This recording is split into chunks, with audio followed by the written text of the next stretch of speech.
Kenapa balik lagi? Tanya Rangga heran. Oh, gak kenapa-kenapa. Setelah kupikir-pikir nyaman tinggal di desa. Adem, warganya ramah pula. Jawab Dava dengan senyum lebar. Wah, orang kota baru beberapa hari tinggal di kota, komentarnya manis banget. Ujar Rangga. Loh, kenapa? Kenyataan memang seperti itu. Kau belum pernah merasa jadi seleb kampung. Diceritain di sini, nyambungnya sampai ujung sana. Kasih tertawa, apa yang dikatakan suami ada benarnya juga. Heh Kasih, apa benar begitu? Tanya Dava tidak percaya. Benar, kamu sudah merasakannya. Jawab Kasih. Ah, bodoh amat. Asal jangan makan tanaman orang lain, terserah mereka mau bilang apa.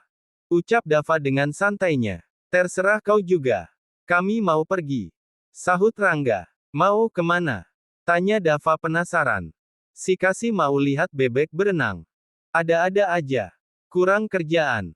Rangga dan Kasih tidak memperdulikan Dava, mereka pergi dengan menggunakan sepeda motor. Mau kemana Kasih? Tanya seorang ibu-ibu yang sedang asyik nongkrong di halaman rumahnya. Mau ke Empang. Jawab Kasih dengan berteriak. Jarak beberapa rumah lagi ada lagi yang bertanya pada Kasih. Namanya juga kehidupan, mau kaya mau miskin sama saja. Setibanya di empang milik salah satu karyawan Rangga, Kasih langsung turun. Bisa-bisa Kasih tertawa girang saat melihat kawanan bebek berenang. Rangga hanya bisa menggelengkan kepalanya. Besok ada kondangan loh Mas, ujar Kasih memberitahu. Kondangan apa? Itu, nikahan anak tetangga yang rumahnya di seberang rumah ibu. Kita diundang. Oh, diundang ya datang, kalau gak diundang ya gak usah datang. Ayo pulang Mas, ajak Kasih. Belum 5 menit loh sayang. Kata Rangga. Aku bosan. Seru Kasih. Ya udah, ayo. Mas. Panggil Kasih menghentikan langkah Rangga. Ada apa? Gak jadi. Besok aja. Rangga kembali menggelengkan kepalanya heran dengan sikap Kasih yang menurutnya aneh. Setibanya di rumah Kasih langsung masuk ke dalam sedangkan Rangga menemui Dava yang sibuk mengurus pekerjaan. Udah lihat bebek berenangnya? Tanya Dava yang sibuk dengan tumpukan berkas. Sepertinya Kasih balas dendam sama aku, ucap Rangga membuat Dava tertawa. Makanya, kalau ngerjain orang jangan kelewatan. Masa ngerjain anak orang sampai masuk rumah sakit? Dava menertawakan Rangga. Mas Rangga. Panggil Biwarti. Iya Bi, ada apa? Tanya Rangga. Disuruh Mbak Kasih makan. Lauknya udah matang, ujar Biwarti.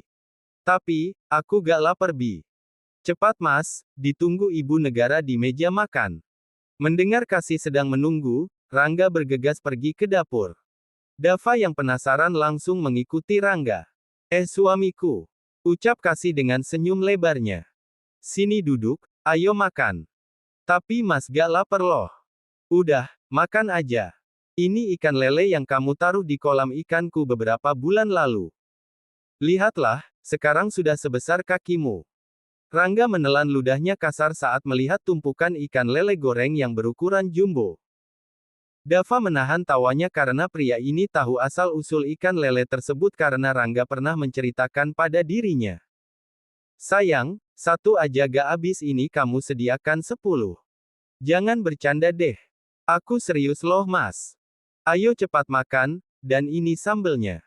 Cabenya berasal dari kebun yang kamu buatin untuk aku dulu. Dava sudah tak tahan lagi, tawa pria ini lepas begitu saja.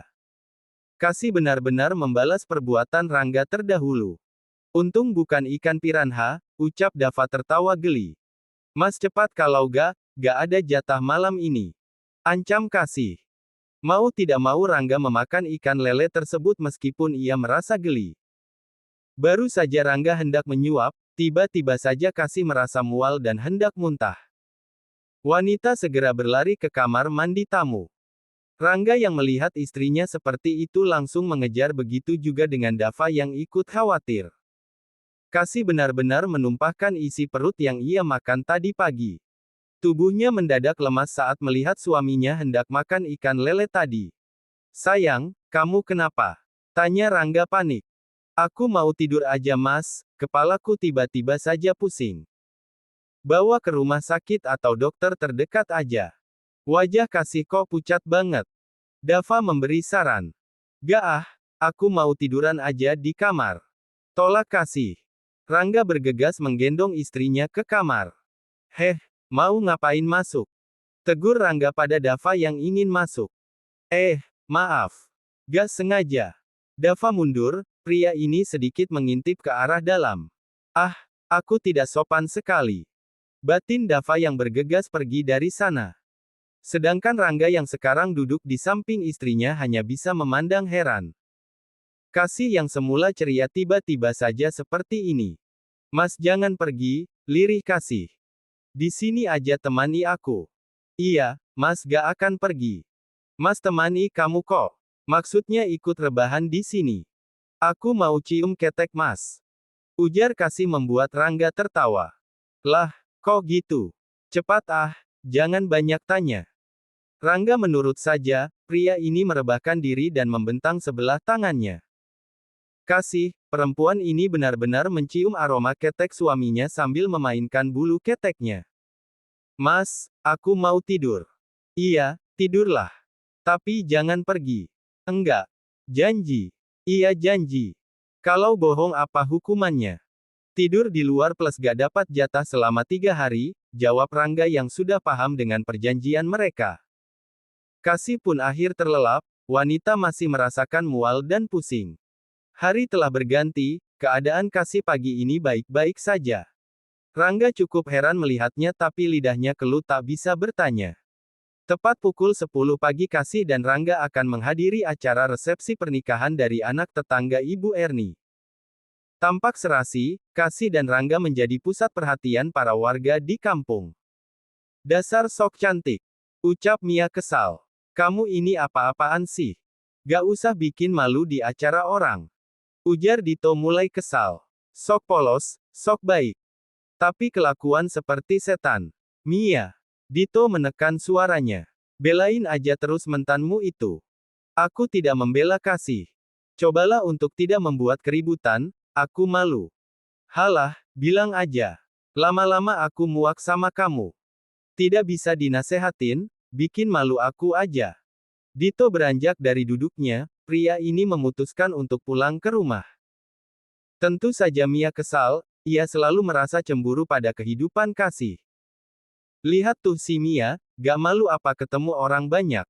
Ibu-ibu mulai bergosip. Iya, bapaknya korupsi anaknya jahat ibunya apalagi. Bener tuh ibu-ibu, merasa keluarganya paling benar aja. Iya, masa gak malu ketemu sama Bu Erni. Secara mereka sudah memfitnah dan menjebak Ibu Erni. Telinga Mia panas, wanita ini pada akhirnya memutuskan untuk menyusul suaminya yang sudah pulang terlebih dahulu.